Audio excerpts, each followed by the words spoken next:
Welcome to the deep dive. Today, we're digging into a really interesting set of planning sources, all centered on a single future date, November 14th, 2025. Right, and we're synthesizing a few different kinds of guidance here. We are. We're looking at astrological alignments, the tarot, and this unique narrative tool they call a StoryScope. And our mission for you listening is really to boil this down, to get past the abstract predictions and find some actual actionable knowledge. We want to find the operational guidelines that help you balance that big vision with, well, the day-to-day reality of getting things done. Exactly. And the core message from all the sources, when you put them together, is finding that sweet spot where vision meets reality. Right. This isn't about like a sudden breakthrough. It's guidance on how to build goals and processes that are actually sustainable. It all points to clarity and thoughtful steps. As soon as you start reading these sources, the From Tarot by High C, you see this central tension. You do. It's this pull between an exciting new idea, the diversion, and the necessary task you already have, which is, your duty. And it's not about choosing one over the other. No, it's about finding a way to make them work together. Okay, let's unpack this. Let's start with the big picture, the kind of overarching philosophy for the day. The sources say success comes from clear plans and caring gestures. That's an interesting phrase. It is. It's about how you execute the plan. And the main takeaway is to choose progress, not perfection. If something goes wrong, the idea is to refine your approach. Not to punish yourself or your team.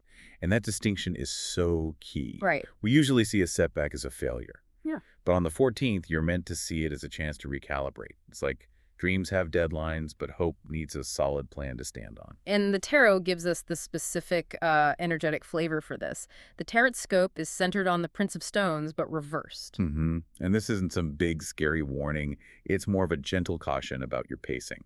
So the stone suit, that's Earth, right? Practicality, resources. Exactly. All the material world stuff. And the Prince is an archetype of measured movement, of practical change. Yeah. But when he shows up, reversed. It suggests the straightforward path isn't the right one. That's it. The path needs more curves, more flexibility. It's telling you, yes, move forward, but without rushing. Commit, but without being so rigid you can't pivot. And care, but don't overextend yourself. Yes. It's like the world is asking for a curve, not a straight line. Rushing now just means you'll have to undo your work later. That's a great analogy. So what are the specific pitfalls we need to avoid then? The guidance points to three main things. First, rushing with tunnel vision, just blasting ahead without seeing the bigger picture. Okay. Second, mistaking busyness for productivity. Just because you're checking off a lot of small items doesn't mean you're making real progress. And the third? And this is the most important one, self-criticism. If you get off schedule, the day is telling you that the act of recalibrating is the progress. It's a refining day. Not a judging day. Not a judging day. Okay, let's pivot to the timing of the day, because midday seems to offer this very specific window of opportunity. It's the Virgo moon sextile the sun. And the sources describe this as a rare moment. It's when the friction between what we want to do and what we need to do just disappears. Right. Suddenly, all those boring practical tasks feel purposeful. Yeah, and to put that into context, the moon is our habits, our emotional comfort. In Virgo, that comfort comes from analysis, from organizing details. And the sun is our conscious will. So when they sextile, your personal drive aligns perfectly with that need to organize. You're not just tidying your desk. You're organizing your, what did the source say? Deeper internal architecture. Exactly. It's harmony. Your conscious goals and your unconscious processes are just flowing together. The work feels undeniably right. So that sounds like the perfect time to just, hit send on everything, sign the contracts, launch the project. You would think so. But the sources throw up a huge red flag right here. A massive one. And this is where it gets tricky. You have to use that clarity for review, not for final commitment. So wait on major decisions, big purchases, long contracts. Emphatically, yes. Use the flow to perfect the plan, but do not hit the launch button.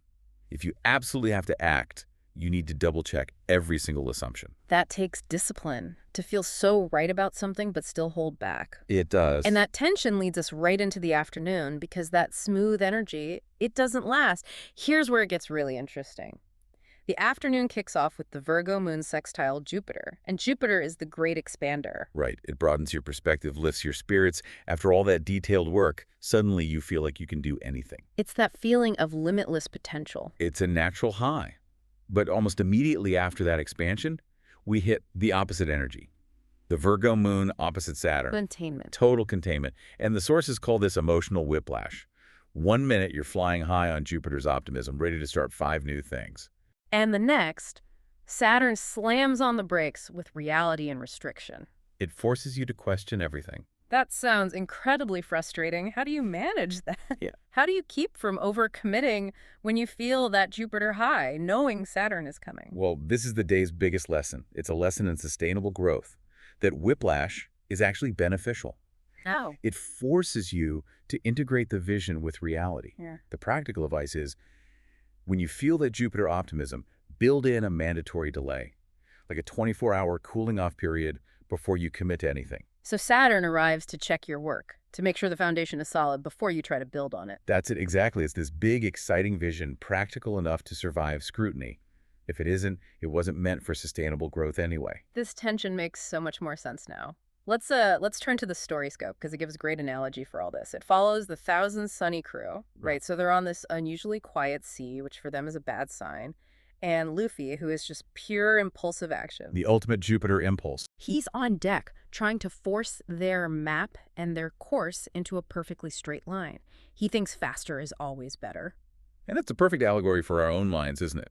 But then you have the wisdom from characters like Robin and Jinbe. Right. They realize the quiet is a signal to slow down. Jinbe even says that these slow tides are perfect for refining our course. And that rushing would just lead them straight into hidden reefs. So Luffy has this realization, the right way isn't the fastest way, it's the flowy way. He's embracing that curve that tarot card was calling for. And you see the whole crew shift their energy. Frankie is tightening loose bolts, Robin is organizing her books with this serene focus, Usopp is crafting ammo. Even Zoro, the brute force guy, is mindfully polishing his swords.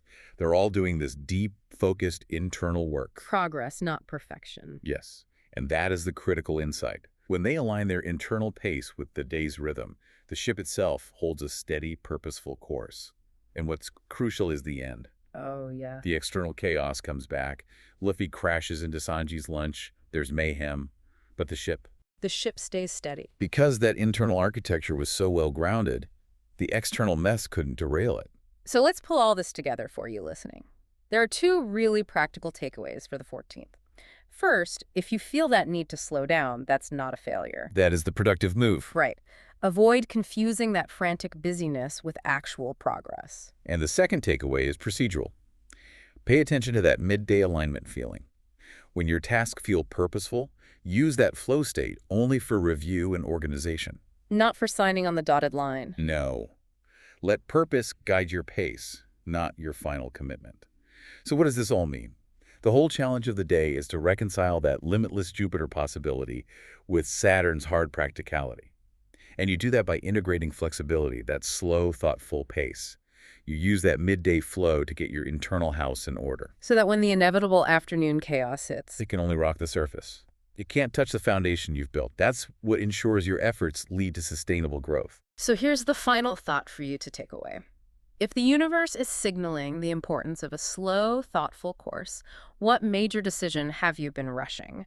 What needs one more check, or maybe just one more day of quiet thought before you commit? Embrace that recalibration. Because that's where the real progress is found. Thank you for joining us on this deep dive. We hope this knowledge helps you navigate your path with clarity and with purpose.